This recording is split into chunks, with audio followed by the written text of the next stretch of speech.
Hello and welcome to the Dad and Buried podcast. As always, my name is Mike, aka Dad and Buried, and joining me tonight is my co-host, Mom and Buried. It's nice to see you.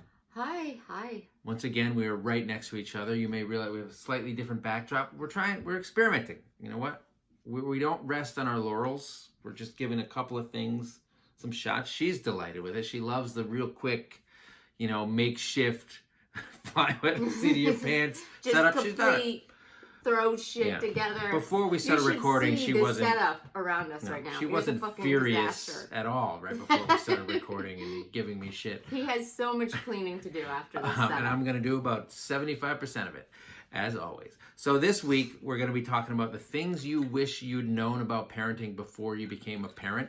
And frankly, I'm shocked that we haven't done this topic before, especially because we got so many responses that we're splitting up into 2 episodes. Well, no, before we even got responses, I'm like, you guys never did that? Because, I don't listen to this podcast, even when I'm on it. Doesn't. Certainly not when I'm not on it. And you should listen. You get some tips. You listen yourself over and you figure out what you can do better. That's what I do every week. I spend a couple hours listening to my old podcast and seeing how great I did. Well, that explains the 75% at best that you're putting into the other chores around the house. Cleaning, yeah. So look, it's a hot topic, as they say. Nobody's ever called it that, but there's one of the through lines of my entire online personality, which is very much a character and not at all what I'm like in real life. Almost exactly at this point. I feel like there used to be a bigger divide, only now it's narrow. That's not a podcast topic. That's a marriage counseling topic. So. One of my big things is I started my blog, my Dad and Buried blog, which was the first thing I did a few months before Detective Munch was born. And one of the things, aside from how having a kid doesn't have to destroy your personality and change your life, was that there's no such thing as a parenting expert and nobody knows what they're doing. And I think that's 100% true. And a lot of the answers that we got from this are from parents who maybe had some ideas about what it was like and then were quickly disabused of those notions and realized that once you start to actually parent, you weren't prepared at all because there's no real way to be prepared. And some of the responses we got are jokey and funny about, what they wish they had known before they had their kids. And some of them are really, heartfelt and real about the challenges of being a parent and how hard it can be. Especially when you come in with kind of certain expectations and that kind of thing, which you quickly learn. Like I said, you get disabused. I like that term, disabused. Do you like it? She's not in a great place right now. So I got a ton of response. We're going to split it up, and next week, hopefully Pete will be back to help tackle some of the stuff that maybe is a little bit more in his wheelhouse, like the marriage stuff is going to be Mom and Buried's domain. She has a lot to say about how great our marriage is. What's funny is this stuff about... We don't really go into marriage stuff. No, there's stuff marriage. At all. We're gonna. Like you say, this isn't a marriage. No. But marriage in relation to parenting, right? So how you relate to your partner when it comes to parenting and that kind of stuff is a big aspect of being a good parent, is being on the same page as your partner. And some of the responses that I got to this definitely go into that. But what's funny about this is almost everything that everyone said, I already knew. Like, I'm probably the best parent who's ever lived. I knew everything beforehand, and everything that I thought was going to be reality quickly was dead on, spot on, right? Like, I'm probably the best parent you've ever come across. I'm the funniest person you've ever met. No. The best parent that you've probably ever interacted with in any way. Better than your parents, certainly. Please. So, look, we got a lot of stuff to get into. Some really, really good responses. I'm excited to talk about. No, I actually wanted to say something about that. About what? The whole you being a great parent thing. Oh, Jesus. No. About you feeling like you knew it all, right? Like that's you? No, look, that was obviously a joke. I had never even touched a baby. The one time I touched a baby before I had my own baby, I dropped him on his face. My friend's baby. I took the kid, I was holding him, and then I'm like, what's this kid? 10 months old, and I just set him on his feet, and he went timber and smack. He was wearing a helmet because he needed one of those helmets to shape his head. He wasn't 10 months old. You can't walk at 10 months old. He wasn't strutting about the place. No. He was about 9 or 10 months old. I just was like, this kid can stand at this point, right? And I just put him on his feet, not knowing that babies can't. He couldn't at that point. Or maybe he was younger than that, is what you're saying? Yeah, is what I'm saying, yes, because some could. It was evident, though, throughout the 3 days with these people that Our friends, that their this parents, baby could not stand, no matter his age. I wasn't paying attention. Why would I pay attention to a baby? This is the thing. I went into, before I had a kid, I didn't care about babies. I still barely care about babies and it's like or the kids. First baby, yes, that I think you ever touched. I grew up. It could with not have been the first and baby I ever nieces touched. And nephews. I had never changed the diaper. I certainly would not have let you touch my baby. So in a way, that was good because I didn't come into it with a lot of preconceptions or that could end up being misconceptions, right? I didn't know anything about it, and I wrote a blog post once about how men in a lot of cases, like, so women, if you get pregnant and immediately biologically something is going on and psychologically you're affected for 9 months, you have this slow thing growing in you and it affects everything about you. As for a guy, in a lot of cases, it's just like no baby, and then all of a sudden one day you got a baby and you gotta learn what to do. It's like a magic trick, boom, baby, and then your life is fucking absolutely destroyed. So I didn't have a ton of like, oh, this is what I'm going to do, this is what I'm not going to do. I wasn't one of those parents that was like, no screen time for my kid, no sugar. No, the one thing I guess you said that you wouldn't do before having a baby was you were not going to have your life stolen away, your identity stolen away. And that's when he actually started the initial Dad and Barry blog before the social media, before the podcast. I had seen a lot of friends that had kids before me, including the friend whose child I could have, really injured, but he was fine. So he had the helmet, so it even broke his paw. Yeah, he's fine. It's great. He's perfect. Love that kid. So part of the reason, like I saw a lot of my friends who suddenly were retreating from our social lives because they had a baby at home to take care of, and like their personalities were suddenly like just calming down and becoming more boring. And I was like, fuck that, it's not going to happen to me. One of the ways I'm going to keep my personality and my sense of humor going was through my blog and writing sarcastically and cynically the way I always did, mostly about pop culture, but now about, parenting and becoming a parent. And try my best to hang on to our lifestyle, which I think we did a very good job at. And then we had a second kid. And the first one. It gets a lot harder when you have two kids. We're going to get into that a little bit. And then you hit a pandemic. I mean, shit starts to really go. I wasn't totally wrong about that. I wasn't totally wrong about being able to do that. I think it comes down to like your priorities and what you want to do. A lot of people have a kid and they're like, all right, now I just get to sit at home. This is my life. I was born to be a dad. I was born to be a dad. Is this one of our topics, the identity and stuff? I don't remember. Maybe we should talk to it because yes, there are some things that like you lose along the way when your personality can sometimes get subsumed by becoming a parent, and I wanted to prevent that from happening. I think we both were dedicated to that, which is why Detective Munch, our first one, spent a lot of time in bars. Yeah, on so iPads, much time in so bars. many time in bars. So a lot of time sleeping in the bars. Oh, and Ireland strapped to our chests. Yeah. Ireland bars, all kinds of bars. You brought a baby in a bar. What movie is that? Sweet Home Alabama? I don't know. I brought a baby in all the bars. Every bar. And also, if you're a new listener, this is a great intro to the Dad and Buried podcast. The whole experience, right? Please. The whole thing. They know about even if this is the first time listening to my podcast, they know about my Instagram. I'm fucking huge on Instagram. I'm joking. It's all I do is joke. I'm a piece of shit. Just deal with it. You know this. You know I'm a piece of shit. I mean, I'm actually really catching up to you on Instagram, and I'm an awesome person, and I started like You're an awesome person. None of these later than you. You're a better person than me. I don't know that makes you awesome. It's a low bar to be better than me. Anyway, all right. So we're gonna come back from the break. We're gonna talk about the stuff that we wish you'd known about parenting. You wish you'd known about parenting before you became a parent. Is that right? Yeah. Sure. I think that was the name of it. We'll be right back.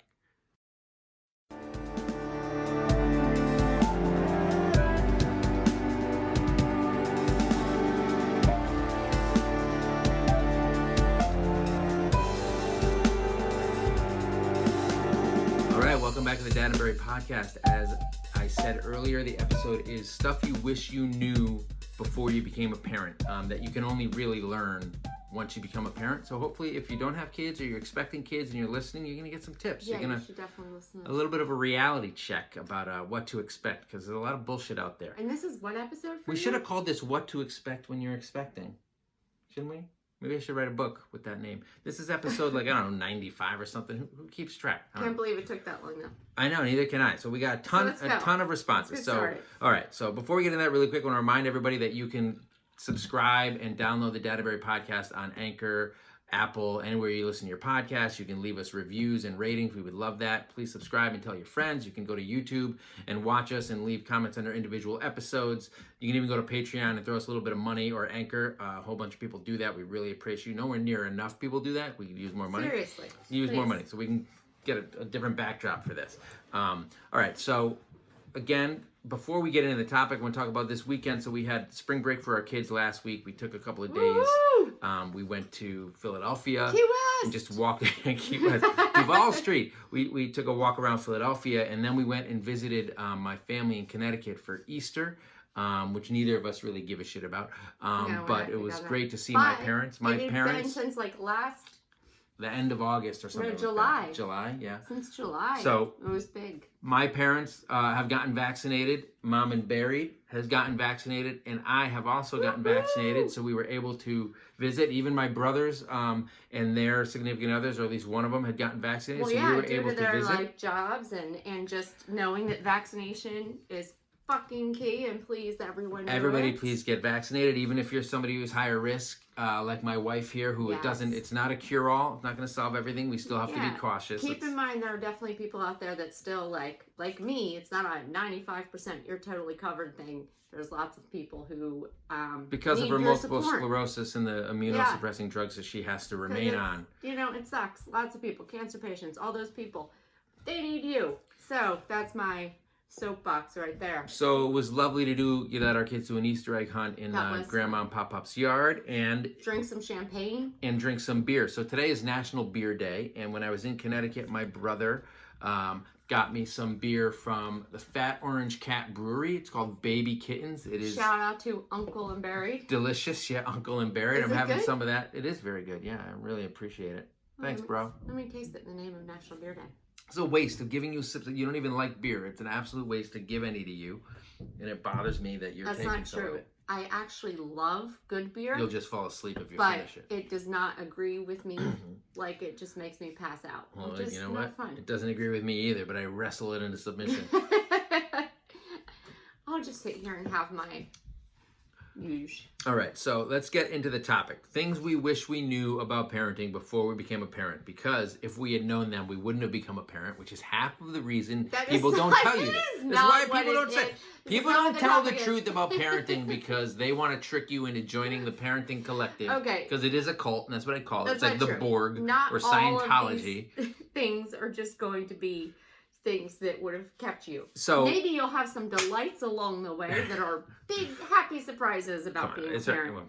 Come on, let's be serious. So, as I said at the top, one of the reasons I started my blog was to maintain my identity, but the other was to put and especially as the blog went on and I actually had a kid, it was to put to lie to the idea that there are parenting experts or there's some parenting blueprint or there's one way to do things or anything like that. So D_Hildy kind of summarized my thoughts where she said, she wished she knew that it is impossible to prepare yourself mentally to become a parent when you haven't been a parent before. And it is. It doesn't matter if you read what to expect when you're expecting, or if you listening to this episode of the podcast will do a really good job, I'm sure. But there's no way to know what it's like. And that there's a variety of reasons for that, right? And we're going to get into a lot of those.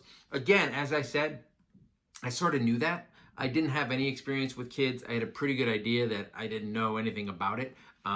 But a lot of people, I think, who have little siblings or nieces and nephews probably think, hey, I know what to do.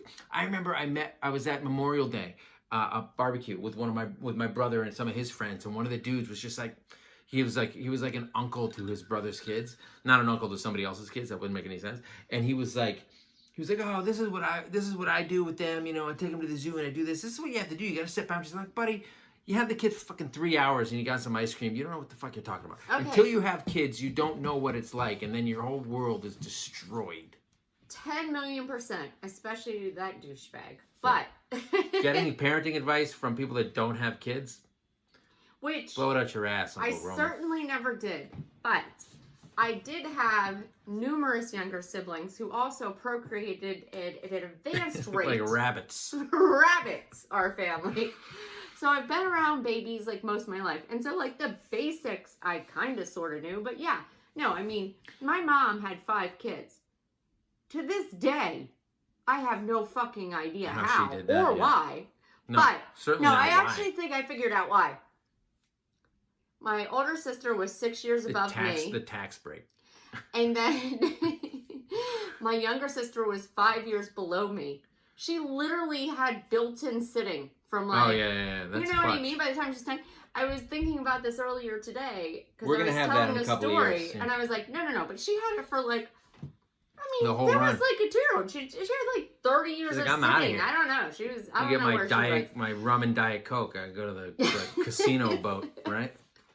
You grew up in the Ozarks, right? Anyway, essentially. That's right. So, one of the through lines of the responses that we got, and again, I got a ton. So, I broke them into subtopics because I'm a fucking professional.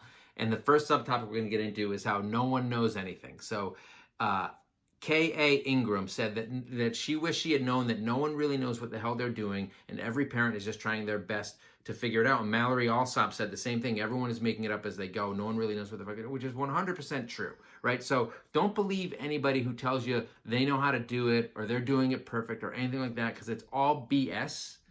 It's all a fluke. You do something right, it's a fluke. You do something wrong, who knows? You just got to keep throwing stuff at the wall and seeing what sticks. You're not even, and I say this all the time, you're not even going to know if this parenting shit you did paid off for like 30 years. Well, that's why I like to say, and my therapist helped me discover that one. It really is a long game. Yes, it's a marathon, not a game. sprint. Yeah. And when I'm sitting there in the therapy chair, in my younger days, like... We should get a therapy chair. The built-in therapist. No, just thinking about the fact that like us parents worry so much every day, and the fact is, if you love them and you care that much, you're probably doing a great job. Yeah. That's what the therapist said. Even if you suck. She was like, but we won't really know for like 25, 30 my years. Parents still don't know. I'm 44. I visited my parents this week and they're like, Actually, they know. They think they have doubts. They know they blew it. They know they blew it. The legit actual comment from Grandma Buried is, you and your sick sense of humor. Like she doesn't have one. This is what she brings up at the holiday table. I don't remember what I said, but I bet it was hilarious. She said it several times. So Blake Nickel, NICKLE, said it's okay to have no clue what you're doing and it's okay to learn as you go, which I think is one of the things that I try to put forth on my blog and my social media presence is that I don't know what I'm doing. I'm not an expert. I'm an idiot. Any idiot can. What is it? What does Furious Style say in Boys in the Hood? Any fool with a dick can have a baby, but it takes a real man to raise his kids. Boys in the Hood. I say that all the time. I say that all the time. All the time. I think it says any fool with a ding-a-ling.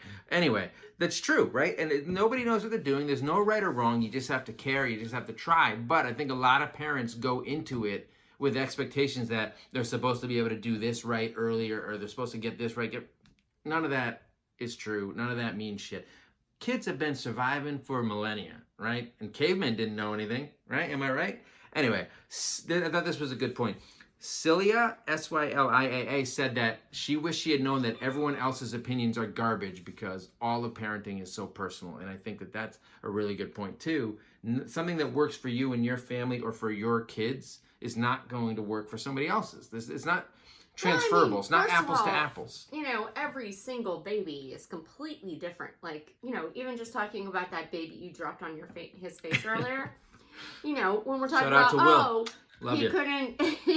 he couldn't stand it. He was X amount of months. Every kid's different, right? Like the Hammer was fucking speed chasing across, right? And like and Uncle and Barry's kids, like his youngest is walking real quick. Right, exactly. Where our first kids were just huge sloth-like creatures, just sat on their asses. Yeah, just getting waited on, hand and foot. And their speeches are different. Obviously, the Hammer has speech delays that he works really hard on. Everything is different, so don't listen to whatever the fuck Karen said. Always has to be Karen. You actually have a friend named Karen. No, she's a good parent. She's a good mom. Karen. She's real good. I usually don't use a little judgy. Anyway, so she doesn't listen to this, let's be honest. All right, so the next subtopic, again, I'm a professional, is about phases, right? So Jacqueline with an LYN, there's a bunch of periods in between there. I'm not going to read them all. Said, well, Jacqueline cares. I appreciate you, Jacqueline. Thank you for the input. She said she wished she had known that it is hard all the time. It doesn't matter how old they get. It's just a different kind of hard with each age, which is 100% true, right? So babies are hard, especially if it's your first baby, because you never sleep. You're up every 3 hours feeding the kid. Your breasts and your nipples are sore. It's really hard. You get mastitis. You need a cabbage. What the hell do you know? I know. Come on. I know. I've lived it. Also, don't use the cabbage. I don't know. I don't stand by that. They have challenges. I've said before that babies are mostly just inconvenient, and that is the kind of thing that you can say when you have a toddler or an older kid, because you realize that with every age, the challenges change. It doesn't necessarily get easier. It gets hard in different ways. So some stuff gets easier, and then something new comes along that is much harder than anything you had to deal with when you had a baby. Hold on. Let's call this out here. Let's talk a little bit about phases, because I got a lot to say about phases. Do you? Yes. For one, the other day you made a very similar joke or comment, I guess, being like, babies are just mainly inconveniences, and blah, blah, blah. Well, all kids are inconveniences, let's be honest. One of your followers, or several of your followers, were quick to be like, I don't know that Mom and Barry, like the breastfeeding woman of the group, and so many followers also know us so well, which is amazing, that they knew that baby number 2 had colic. He was more than a fucking inconvenience for me. Look, man. Like 24/7 for like 4 months where he just screamed and hung on my breast. I know.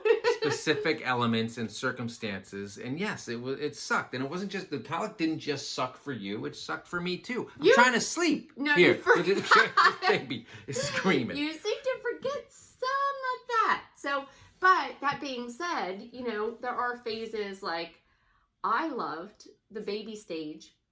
I loved the newborn stage with both of the babies, right? But like more so with the munch, because he didn't scream in my face 24/7. I just find it a little boring, right? Like the same way. So Tides and Vibes, Tides_and_Vibe says that she wished she had known that the baby stage is the easiest, because the smaller they are, the smaller their problems, which is true. Like, look, God forbid you have a baby that has like health problems or anything like that. That's a different thing. Colic sucks. All the shit sucks. They can't fall asleep.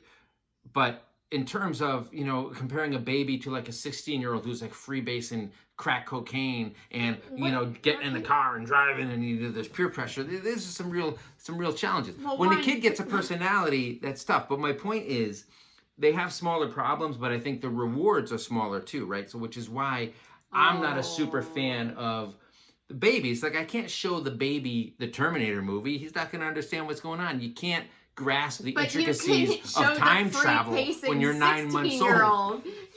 That kid is so high, he is going to love it, right? He's going to totally be down with Skynet, and it's going to blow his mind, right? This is what I'm talking about. Listen. When you can have a conversation with the kid, when he's got a personality, when he's smiling, and not just because he has gas, like, that's more rewarding than, babies are cute, and they're inconvenient. They wake you up all the time. 16-year-olds are not cute, and you have to bail them out of jail and that kind of shit, and they're flunking out of school. But you can have a conversation with them about like Tua and how he's going to do for the Dolphins this season. Not when he's in jail for the free. You can have a phone call with you're really just putting the worst case scenario out there. By the way. Well, that's what you think about as a parent. The worst case scenario all the time. It just haunts you. Constantly. Specifically. Well, we're going to get into that. But no, like, I think that what is funny about the phases is definitely the first time around, if there's any new parents or like thinking to be expecting parents, is you're on the fence. You hear about like the trouble twos. Oh, the terrible twos. Terrible twos, right? It's been so long for us. We don't remember. Both of our kids. They were fine. They were lovely. Every other year sucks. And then like there's threes. I don't know what they tell you about threes. Three-nager. Three-nager, right. There's another dumb name for it. And then there's fuck you fours. Which I've heard fuck my life fours lately. Oh, which yeah? is not bad. I would say that twos were wonderful. Threes were more difficult. Our first kid definitely gave us a huge fuck you four. Our second one saved the fuck yous till fives. Yeah. Now he's really like, go fuck Jessica yourself. Armagowan says that she thought kids got easier as they got older. She realizes now she was wrong. Alias Loves Chris says she wished she had known that each year/stage is harder, which is what I'm saying. She's like, I stupidly kept thinking I just had to get through this. That's the trap every parent falls into. You're like, all right, I just got to get out of the colic phase, or I just got to get out of the potty training phase. but you just trade whatever that was for some new challenge, like having to do fucking fractions with your kid, which is an absolute nightmare, right? Or the crack cocaine thing, which we haven't gotten into yet, and God willing we won't, but we'll see, right? But at the same time, showed them the Terminator. Infinite Jess says it actually gets harder as they get older because instead of cleaning up their shit, you have to explain why the world is shit. So, you know, for our 10-year-old who has lived through the pandemic and has lived through Trump, and all that kind of stuff, like you actually have to have real conversation. Well, we get deep. We get deep. But he's also like just a really deep kid, and I think a lot of kids right now, all kids are aging faster than they need to, right? They're dealing with some shit, and you know, yeah, there's a lot more to explain these days for sure. And we haven't even got to the teenage years, so we're just gonna. I mean, I've seen some bad things go down with family members. You've seen some shit. Yeah. So we're gonna just cross our fingers. So what's funny is, look at this awesome segue I had here. So at one point I had how nobody knows anything leading into the marriage subtopic, and my segue was, speaking of people that don't know anything, right? Your spouse, is that me? No, it was actually for you to say about me because I know I don't know anything. Me. So one of the other big subtopics was things people learned about parenting with their spouse, right? So Alice2411 says she wished she had known that you need to have a conversation with your partner about how they plan to raise their kids or their child raising philosophy, not just the conversation about like, do you want to have kids, right? Because oh God, yeah, right. So it's if you get into it, if suddenly you're married, you're having a great time, you know, you're banging on the kitchen table kind of thing, and then you have a kid, and all of a sudden you realize like your spouse doesn't believe in spanking and you do, right? Or you want to homeschool and your spouse doesn't, or your spouse is a Scientologist and you aren't. Like, I don't know why you wouldn't be a Scientologist. I mean, I'll be completely honest here, like a little honest moment that like around the time that Munch was 5, like getting into school and, you know, being a little more difficult to deal with, but he had ADHD and we were going through all of that. Well, we didn't even know that yet. We didn't know that. We suspected. Or perhaps I suspected even sooner than you did.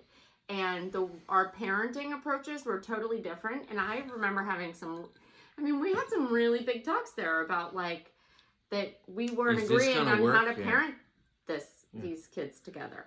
You know, and having to work through that. I think that it's something you should talk about. And I mean, that being said, how much do you know till you're in it, right? Right, you don't. Like, that's the theme of this entire episode is you can't. But even relationship-wise. And then you have to kind of meet in the middle and find either a way to work through it through like therapy or like coming to see eye to eye. So Liv_K_and_fam says that she wished she had known how many arguments she would get into with her spouse about how to parent the kids. It's literally all we fight about. And we argue about it too. The thing is, neither of us knows. We think we know what's best for our kid, right? And that's all you can do is try to know what's best for your kids, try to do what's best for your kids. But we have different philosophies sometimes, whereas she likes to give them every single thing they want, and I try not to, right? I'm just kidding. Go fuck yourself. Okay, no, that's not what I would say. I would just say that perhaps, obviously, there's different nuances. Definitely, and for every kid. As you will admit to like everyone here, that you're riding at like a what? On a 0 like my to temper 10 scale? Scale? I'm an 8.5 all the time. 8.5 all the time. I mean, out of 6. No, that's the baseline. That's the baseline. That's what I mean. That's simmer. I like to simmer. And then it whoops. Whereas like, you know, it jumps up there. Yeah, and you ride at a 1, and then every once in a while you obliterate everything in a fucking 50-mile radius. All the shit. I'm King Kong, you're Godzilla. Doesn't even make sense. That doesn't make sense. Godzilla's so much better though. That movie was so fucking bad. No, it wasn't that bad. What about Hollow Earth? All right, so Mandy_O'Keefe says that she wished she had known better how to communicate with her husband about sharing responsibilities for the baby. So we get this a lot. This is a theme, especially with moms in general and Instagram and social moms, where their husbands don't do shit, or they like to trash husbands for not doing shit. I feel like I do a decent amount, and I was pretty good with the baby, aside from dropping my friend's baby on his face. This is the kid's fault. Like, learn how to walk already. Like, I'm not a stranger to having responsibility for the baby. you know, I don't consider myself a babysitter. I'm an actual parent. Yeah, right? I mean, I guess this person's, Mandy's specifically talking about the baby. Her husband and her baby, her husband maybe not pulling his weight. Like, you know what? Get your nipple out once in a while, bro. Right? No, I mean, I would say Dan Barry was so good, especially with number 1 about like doing some of the middle of the night feedings. Number 2, literally wouldn't take anything but my breast for a year from anyone. I mean, if you had my breast with so you in the at movie time, Hereditary, Toni Collette's mother, the grandma breastfeeds the baby. That wouldn't, like, my mom tried, and it was like no go. It was like no go. No, the hammer was not having it. So Missy Wolf 921 says that she wished she had known that it was normal for having kids to cause a strain on the marriage, right? It doesn't mean your marriage is broken. You've just added a shitload of stress to your life. Suddenly you're both trying to care for another human being aside from each other. You got a lot more responsibilities. It's a lot more expensive. There's a lot more on your minds, you know, right? So you're gonna butt heads. Even from the baby stage, you're gonna be exhausted. The mom is gonna feel like she's overtaxed because the baby only wants her breast. The dad is gonna feel like, you know, I'm working my fingers to the bone, trying to provide for my family and bring home the bacon. What? This kind of stuff, what do you mean? This kind of stuff is gonna happen. Marriage, you know, what's the line that I love in Flirting with Disaster, the most underrated comedy of the past 25 years? I might agree with that statement. She says every marriage is vulnerable, otherwise marriage wouldn't mean anything. When you have kids, the vulnerability of your marriage really gets put on blast, right? Like somebody says down here later that, somebody says, right here, Julie B, BEE22 says, kids make everything worse. They don't fix your problems. And what I think she's referring to is a lot of times there's an idea that a baby can like save a relationship or a marriage. Oh yeah, no, I mean, I'm sure there are people out there that have tried that, and that does not seem like a good idea to me. No, it doesn't. That's a pretty high stakes bet, and I'm just not that woman. You're gonna love your kids, but it doesn't necessarily mean that you're going to like bond closer together with your spouse, or that it's gonna fix everything. In a lot of cases, it might make things worse. Everyone's, again, back to everyone's experience is different. I will say that for us, or at least me anyway, with both kids, during the baby stage where it's like new baby and new family. No. I felt like we were stronger. Us against the world, we felt closer.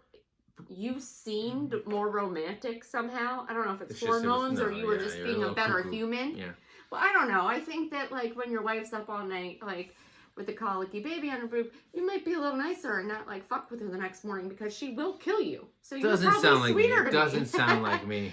Oh, you've had your moments. See, this is about earlier in the show. We're talking about how like the divide between the character of Dad and Buried and actual Dad and Buried just keeps going inching closer and closer. You know what? I'm like Daniel Day-Lewis. I don't break character, right? If that means I gotta keep drilling those jokes when the cameras aren't on. What's going to happen? You know, I got to win those Oscars. So, Peklaruski, this is interesting. She said that she wished she had known that she would sometimes be so kid-touched out that she wouldn't want her husband to touch her, right? Her kids are all up on her all the time. And sometimes she's just sick of the human contact. Me right there. That like bothered me. It sounds like an MP. If you're not watching. The kids aren't even touching her and she bothered by me. No. I mean, no, what I was going to actually say is, for those who are not watching the video, don't please. Oh, I touched her. He's touching all over me. And I actually have had a few days where the hammer specifically wants to touch me all the time. Like literally coming in 4 times a night. Like just, I'm so touched out. I was like just everyone so get away from disgusted in every way. So no offense. That's a real thing that happens. The kids don't like to touch me, so I wouldn't worry about that. Newswoman 007 says that she wished she had known that you should pick a kind, gentle, and patient partner to have kids with because it makes the bumpy road easier. You wish you had known that too because I am not kind, gentle, or patient. 007. Let me know if you know someone, okay? So, again, I arranged these comments that I've gotten to segue seamlessly into the subtopic. Okay, so, come on. Kazja_W, KASJA_W says, even with the best partner, the mental load is crushing most of the time.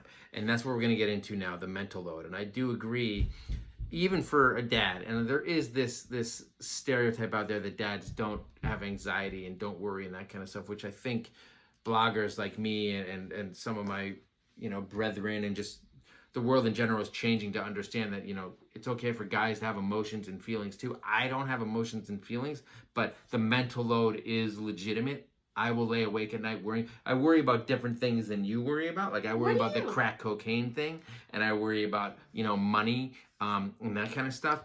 I do know you worry about money, and I do know you worry about things. I also know you do not lie awake at night. No, your head hits the fucking pillow, and you're done. It doesn't do any good. Laying there I for need hours. my rest. I need my rest to get my mind right.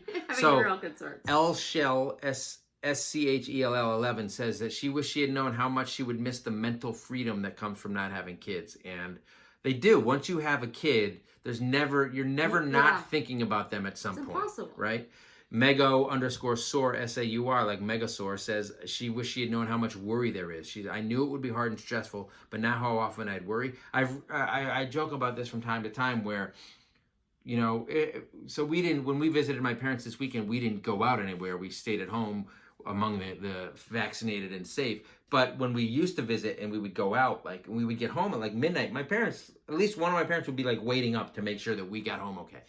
I'm in my 40s. Yeah, but also, it never goes away. You never stop worrying about your kids. You know, they were probably making sure you weren't doing all that crack and cocaine, heroin you keep talking about. And then I do that at home. I do that to sleep. in the house. I don't do that. I don't go into New Haven and do that. But no, I do think, obviously, you're constantly thinking about something. And there's also, I would say, always something new to think about. Like this year, even if there wasn't a pandemic, we were going through like middle school and kindergarten applications, which in New York is like a big thing. I know it doesn't make fucking sense, but it's like this huge stressor. It's like getting your kid into you're not Harvard, just slotted into your neighborhood school. There's a whole fucking rigmarole. But like, there's always everything else, right?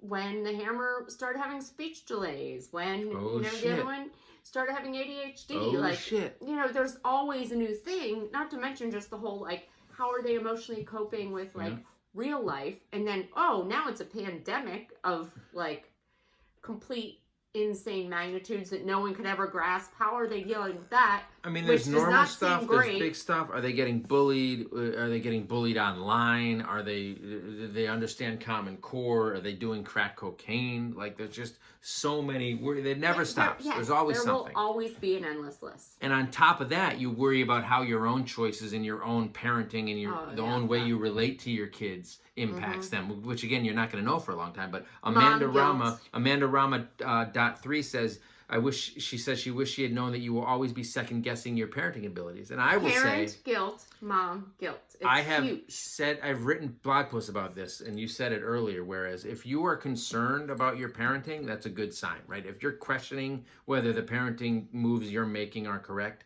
the fact that you care and have anxiety about it and worry about it, I mean, maybe not the anxiety, but that you're concerned about it is a good thing, because you're obviously tuned in and are aware of how important this kind of stuff is, right?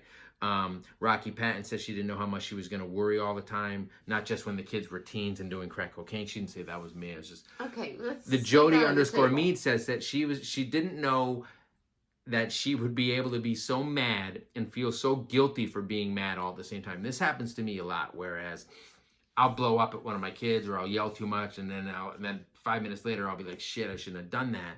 And for me, the important thing is, if you do screw up with your kids, whether it's losing your temper or doing whatever, that you let them know, hey, you calm down or whatever. A couple minutes later, you'd be like, hey, look, apologize, explain, be like, hey, I'm human too. I have emotions. Even though I don't really have emotions, I let them think that. And I'm like, every once in a while, I make mistakes, even though I don't really, obviously. Okay, come on with your fucking shtick. You have all kinds of problems. Everyone knows it. I do have a lot of problems. But you just got to come clean and be like, look, I shouldn't have done that. That goes a long way. And a lot of times you see in like movies and stuff where like a parent has too much pride to like apologize to their kid or hug their kid or whatever. Oh, yeah. Oh, that's heartbreaking. It is heartbreaking, but I can see it happening. I would leave you immediately. If what? I mean, because if you missed that, what was that thing that Jennifer Aniston said about, like, he was missing a chip? Pivot! Is that it? No, it wasn't Pivot. That was Ross. It was like this thing in the tabloids where Jen Aniston said Brad Pitt was missing like a chip, like just a chip that made him a human emotional person at one point. Yeah, it was famous in an article. And I think, like, you screaming I at am a a lot kid, like Brad Pitt. That's true. Is that what you were going to say? You remind me a lot of Brad Pitt. Is that what you were going to say? Oh, God. Thank you. I usually get Paul Rudd, but I'll take the Brad Pitt. Thank you.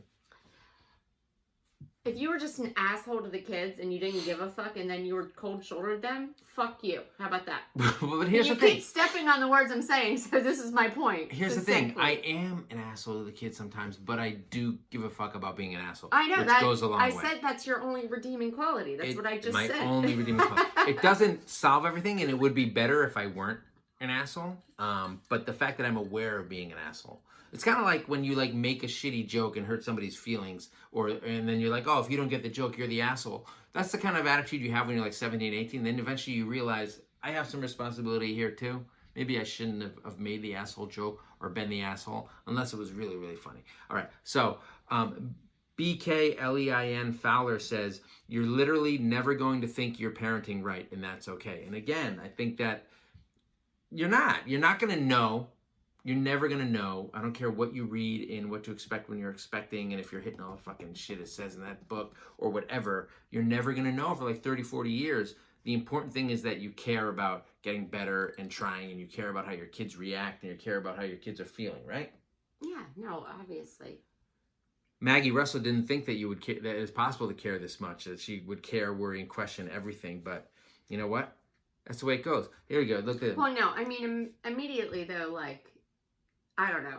I think a lot of moms anyway feel this way because it might be different for dads, but it might not be, because you were saying how, like, you know, moms carry the babies, but no, not all moms are made that way. No. Some are adopted, you know, obviously. All There's lots of different ways. It's the 21st century, guys. What my experience was definitely like, I could not believe I loved someone so fucking much. And they weren't even born yet? Immediately. Yeah. The minute that, like, Munch was put on my chest. Took me a while, let me tell you about it. I mean, it took him a while to come around. And then a lot of moms deal with, like, postpartum depression, which I did too the second time around. So I totally get that. But either way, even when you're going through that, you know you love the kids so fucking much. And that's what makes everything, all the stakes so much higher. Well, then you worry that you're failing the kid, and there's the guilt with all that, and just all this crazy shit. It's amazing. Do you hear this delightful... If there's anyone at home thinking about having kids... It's a blast. All right? That's the main message we want to get out there. It's just, I don't know why I keep doing it. Guilt. It's not like I'm eating the baby, although, you know what? Circle of guilt and fear and horror and guilt and fear. Bob Doesn't IG says, I wish I knew that despite my best efforts, some irrational fear over mundane things happens, right? So I have that irrational fear where the same reason that, like, my parents would stay up and wait for me to get home even when I'm in my 40s. You know, you worry when the phone rings, all this stuff. And I think a lot of this stuff, you worry about the toddlers and little kids because they're so fucking stupid and they would, like, run into traffic without any idea. But it's when they start to kind of break away and when they're teenagers and they're going out. Like, I can't imagine the anxiety I'm going to have. Every once in a while, I think about it. Like, what's going to happen when the kids, like, in the park are like, oh, I'm already dealing with this. Right, so, like... Here's a fun fact about Dad and Barry that you would not expect. Uh-oh. So, when we had toddlers, which we do not now, but when we had toddlers and we went to the playground. Oh, God. Watch them like a hawk. No.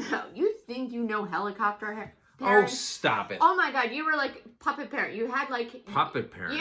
You had your hand like up that kid's ass all the fucking time. Did you just come up with that? Yes, I did. Because I happened to see this other, puppet parent. I swear, 12-month-old running around all willy-nilly. That's a year. 12 months is a year. Yeah, just say a year. But what I'm saying, a 12-month-old at, like, a playground I had my 5-year-old at, and they're running around just, like, doing shit, going to head down the slide. There wasn't a parent to be seen. And I'm like, I would be upset in that situation. Well, you would have cardiac fucking arrest. I wrote a blog post about it once, how, like, we were at, like, a park, and we were, like, in line for a food truck, and then we sat down on a picnic, and Detective Muntz, like, ran off, and I was, like, eating my shit, my kimchi fucking taco or whatever, and all this next thing I know, that he's peeling down a hill, and his legs are out from under him, and he's gonna fall, and I'm late to get him, and he's falling, and I see him, and he's falling, and his face is about to hit a metal grate, and some woman sticks her hand out. I wrote a blog post about it. Check it out. Sticks her hands out. Look at him. Catches his cheek in between the grate, and it was like amazing. She saved his whole fucking face, and I grabbed him, and ran away. I didn't even thank the woman. Like, I was just so flustered, and I felt like such a shithead because I didn't have my hand far enough up his ass, being the puppet parent. Yeah, well, put down the fucking kimchi taco, would you? Well, I was hungry. Jesus Christ. So, you mentioned the postpartum depression. J. Albertin, 18, says she wished she had known how mentally hard pregnancy was. She said she'd known about PPD, but she'd never thought about depression/anxiety during pregnancy, which I think is interesting, right? So, like, when you're carrying the baby, absolutely, obviously your lifestyle has to change a shitload, right? When you have a human person inside you and all that stuff, and so that's an interesting point. It does not have to be the whole post part of PPD is so bullshit. Right. It can totally be during it, and if you think you're going through that now, please seek help. And I mean, and I know that person also mentioned how long PPD can last, which is true. Like, I was really having a very hard time with the hammer when we were about to celebrate his first birthday. It didn't even feel like it was him. Yeah. You know what I mean? I had no idea. He was born in January. There was the very end of that year, I was having a horrible time for a lot of reasons, but the baby was a huge part of it. And she's like, oh, it could be PPD. And I'm like, oh, but he's going to be 1 year soon. She was like, you didn't think so? That, yeah. Like, it can still happen. And that's a good one from J. Albertin. It's a good stuff to consider. All right, so another popular one was about how you get no rest when you have kids. And I got a ton. I didn't even put most of them here. I got a ton of comments about how you never get any rest. You're always tired. You have no idea how tired you could possibly be, because that's what happens, right? So whether you have a baby or a toddler or whatever, they're waking you up constantly. Our kids still wake us up at like 6 in the morning. I got a Q&A the other day. It was funny because I was doing a Q&A and someone said, oh my God, please tell me that I'm going to sleep through the night before my kid is, say, 5 years old. And literally, I'm like laying with a 5-year-old on my chest, like, fuck no. Look, it obviously depends on the kid. It depends on what you do. We did cry it out. We stand by it. We didn't abuse the kids. Everybody you know what? Down. We cried it out the first time. The second time didn't quite work. The second time we cried a lot, and so did he, and eventually it worked. So the thing is, there's no banking sleep before you have a kid. So this isn't helpful to new parents. You can't sleep extra now. It's not going to make a difference. You can't be more well rested in 5 years because you slept more this year. That's so stupid. Nothing makes me angrier. So dumb. Than fucking great Aunt Jane at the fucking baby shower saying like, oh, sleep now. Yeah. What the fuck am I going to do with that sleep later, Jane? Oh my God. Glad there's no Janes in my family. So I will say that if you are a person who likes to like nap and sleep, you get it now because you're never going to get it again. You're going to miss it. There's also no catching up on sleep. It doesn't matter. Once you and I've written about this again, once you have kids, there's no recovery time. Like, you don't, even if you get to sleep in 1 day every 3 weeks, it doesn't make a dent, right? Once you have the baby, you are up constantly, and then the toddler, there's no respite. You never get to recover. What you end up having to do is you have to learn how to function, because you still have to be a parent. You still probably have a job of some kind, whether it's parenting or in an office or whatever. You have to live your life with always being exhausted with as little sleep as possible. That's what you need to get used to. You should join the Army or the Navy SEALs and learn how to live with sleep deprivation, and that will prepare you.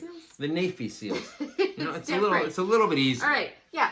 Okay. So listen, you're never going to sleep again. You're always going to be exhausted. Life's going to suck. Next topic. All right. So the next topic is about how when you have kids, you lose all your free time, and sometimes you lose your identity, as we alluded to at the beginning of the podcast. So Calm Dan J says, she wished she had known how, or maybe he wished he knew how time-consuming parenting is. Even when they're not around, his life or her life really does revolve around them. Which, again, this goes part and parcel with the mental load, right? They're never not on your mind. Everything you do, in some way or another, you have the kids and how it's going to impact the kids or whatever in your head. You agree? Yeah, absolutely. And I'm just thinking about this, how time-consuming it is, and how your life revolves around them. Just one of my immediate thoughts is we do have followers that are not parents, and just other places on the interwebs we see them.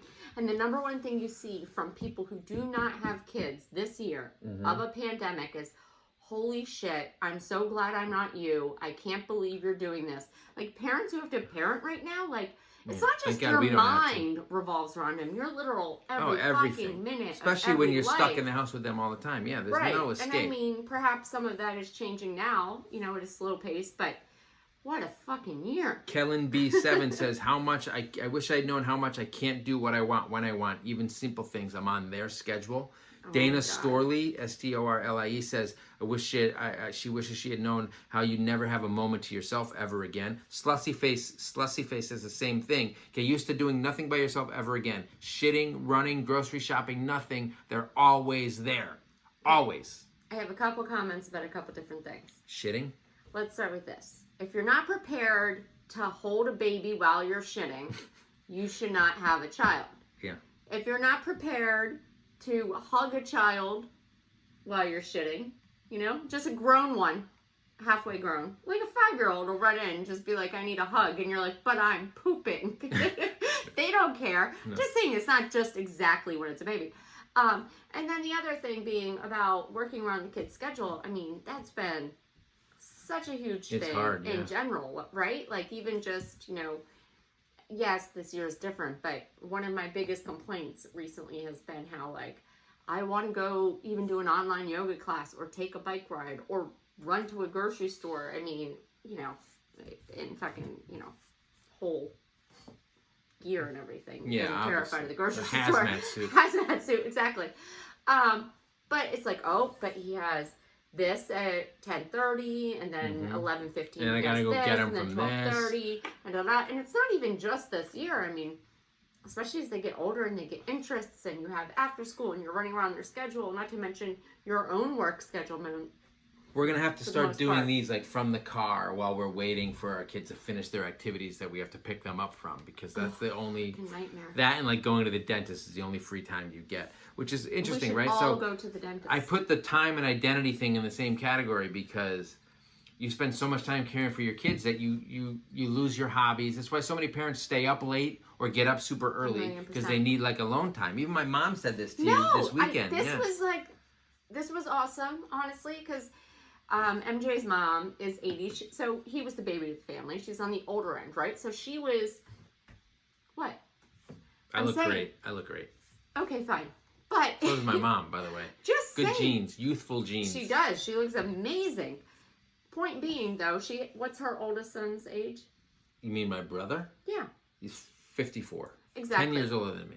Being a mom 54 years ago, she is telling me how she used to stay up extra late every night and just be tired the next butter morning. And shit. What did they do back then? I don't know. You see these jokes about, it's because it's Instagram. It's because of Netflix. No. She was ready to fucking stare at a goddamn wall. That's all they had back then. The walls were fucking popping back in the 50s. It doesn't 60s? matter. 60s. Her kid was asleep.